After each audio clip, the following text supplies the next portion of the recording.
Hey everyone, welcome to my channel. क्योंकि बच्चों के एग्ज़ाम्स करीब हैं तो मैंने अपनी बच्ची की टेस्ट लेने स्टार्ट किया।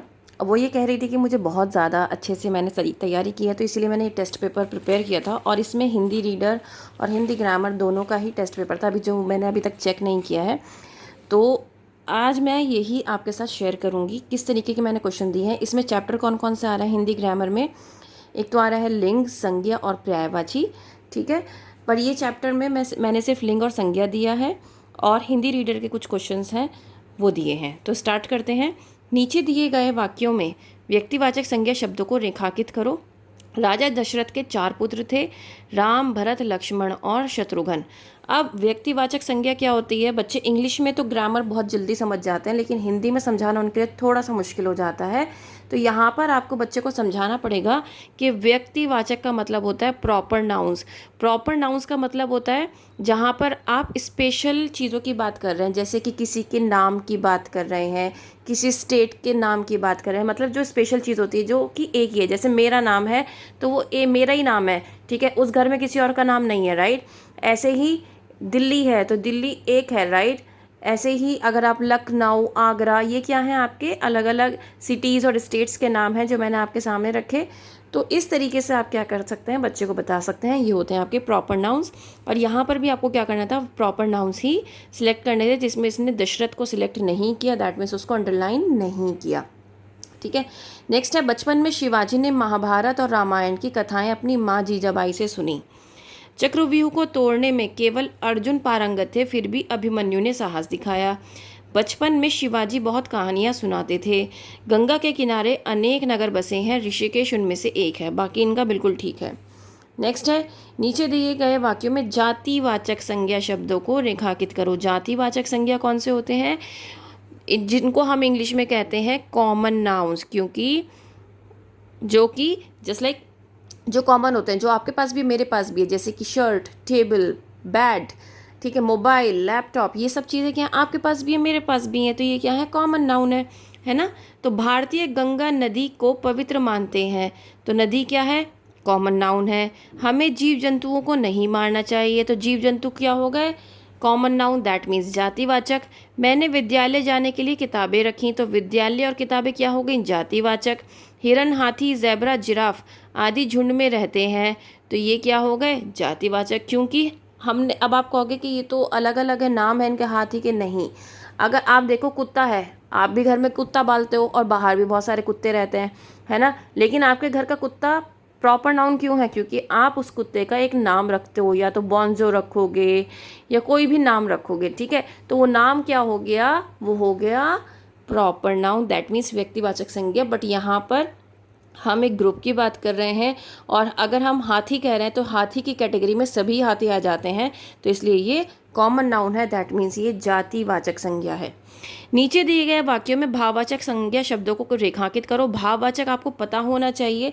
भाववाचक संज्ञा वो संज्ञा शब्द होते हैं जिनको आप देख नहीं सकते, जिनको आप टच नहीं कर सकते, जिनको आप सिर्फ और सिर्फ फील कर सकते हो। जैसे कि खुशी, गम, किसी की अच्छाइयाँ। जैसे कि आप कहोगे ये बहुत ही सुरीला गाती है, तो सुरीला क्या हो गया? वो क्या हो गया? वो एक सुरीला, उसकी अच्छाई हो गई, ठीक है।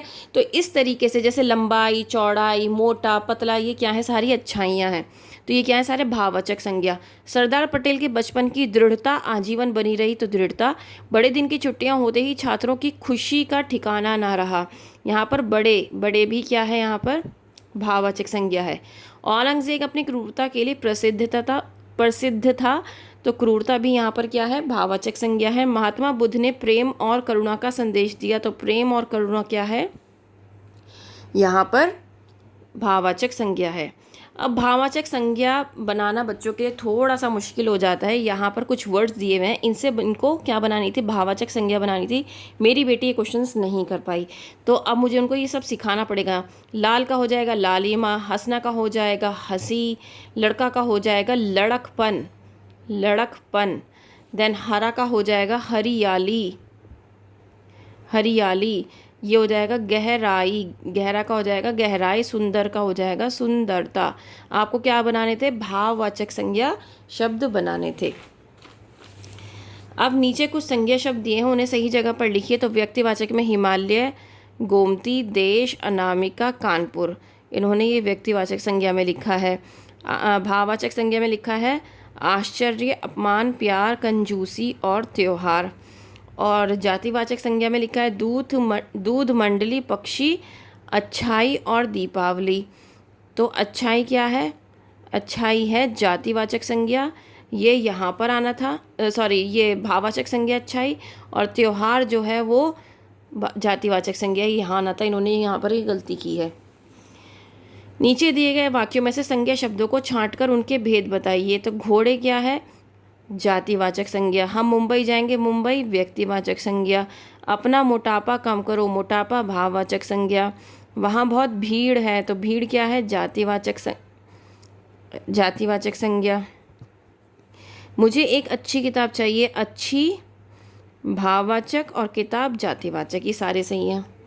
नाउ सही विकल्प पर टिक का निशान लगाएं। विद्वान शब्द का स्त्रीलिंग शब्द, इन्होंने विद्वानी लगाया है जो कि गलत है, होता है विदुषी। कवि शब्द का स्त्रीलिंग शब्द क्या होता है? कवित्री, जो कि करेक्ट है। चीता शिकार कर रहा है और डैश बच्चे का ध्यान रख रही है, तो ये रॉन्ग है। इनका चीती नहीं होता है, मादा चीता होता है। ठीक है। नेक्स्ट, दरवाज़ा शब्द के संदर्भ में कौन सा विकल्प सही है?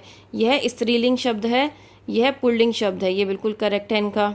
निम्नलिखित कथन तथा कारण को ध्यानपूर्वक पढ़िए, उसके बाद दिए गए विकल्पों में से कोई एक सही विकल्प चुनकर लिखिए। दर्जी कपड़े सिल रहा है, वाक्य में दर्जी शब्द स्त्रीलिंग है, तो दर्जिन महिला का नाप ले रही है, दोनों कपड़े सिलने का कार्य करते हैं। कथन ए और कारण आर, रीज़न और एजर्शन और रीज़न दोनों सही हैं, और कारण आर कथन ए की सही व्याख्या करता है। कथन ए और कथन दो दोनों सही हैं, लेकिन कारण सही व्याख्या नहीं करता। कथन ए कथन दो दोनों गलत हैं, लेकिन कारण सही है। तो इसका आंसर आएगा, बिल्कुल ठीक करा है इन्होंने, अ पार्ट ही इनका इसका करेक्ट आंसर है। छात्रा का छात्र, आचार्य का आचार्य, मालिन माली, युवती का युवक, कवित्री का कवि की स्पेलिंग इन्होंने गलत लिखी है। ठीक है, अदरवाइज़ ये सही लिखा है इन्होंने, और इसके पुल्लिंग शब्द इन्होंने नहीं बनाए हैं। देन पुजारी का पुजारिनी, ये भी गलत है। नर का मादा, ये ठीक है। श्रीमान श्रीमती, ये भी ठीक है। पति का पत्नी आना, तो ये गलत कर दिया इन्होंने। तो इस तरीके से ये आप क्वेश्चन आप करा सकते हैं बच्चे से। देन यहाँ पर मैंने, क्योंकि उनका ये होनहार बिरवान के हो चिखने पाती वाला चैप्टर आ रहा है, तो यहाँ पर मैंने कुछ क्वेश्चंस दिए थे कि चंद्रगुप्त ने पिंजरा खोले बिना ही शेर को कैसे बाहर निकाला? राजा धनानंद ने लोगों की बुद्धि परीक्षा के लिए क्या योजना बनाई? मगध के राजा का क्या नाम था? मंत्री बने मित्र का क्या नाम था? चाणक्य ने मुरा से क्या कहा? बच्चे कहाँ खेल रहे थे? संज्ञा की परिभाषा, लिंग की परिभाषा और संज्ञा के कितने भेद हैं उसके नाम लिखने के लिए कहा। तो दोनों चैप्टर्स के मैंने कुछ यहाँ पर शब्दार्थ लिखे हैं जो कि टफ थे। वाक्पटुता, चयन, दरिद्र, वाणिज्य, निर्भीक, सुसमृद्ध, पथ, मचलना, तट, मधुर स्वर, शशि और नभ। और ये दूसरा चैप्टर है जो कि नदी पर था। जीवन, ये एक पोअम है बेसिकली। जीवन में बिना रुके आगे बढ़ना क्यों ज़रूरी है? बालिका ने लहरों को क्या करते देखा? लहरें कैसे स्वरों में गीत सुना रही हैं? लहरों ने क्या सीखा है? लहरें तट पर आकर क्या करती हैं?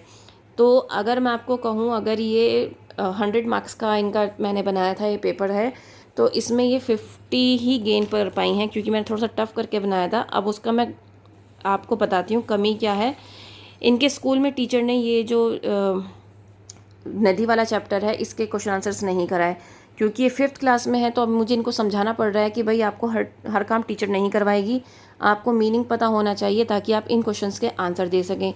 तो अब मैं वो उसकी वीडियो बनाऊंगी आपके लिए भी, ताकि उस पोअम को आप अच्छे से बच्चे को भी समझा सकें, अगर आपके बच्चे के स्कूल में भी वही आ रहा है, और फिर आपके लिए भी आसानी रहे। उम्मीद करती हूँ कि ये वीडियो आपके लिए हेल्पफुल रहा होगा। If yes, please like, share and subscribe. That's all, thank you.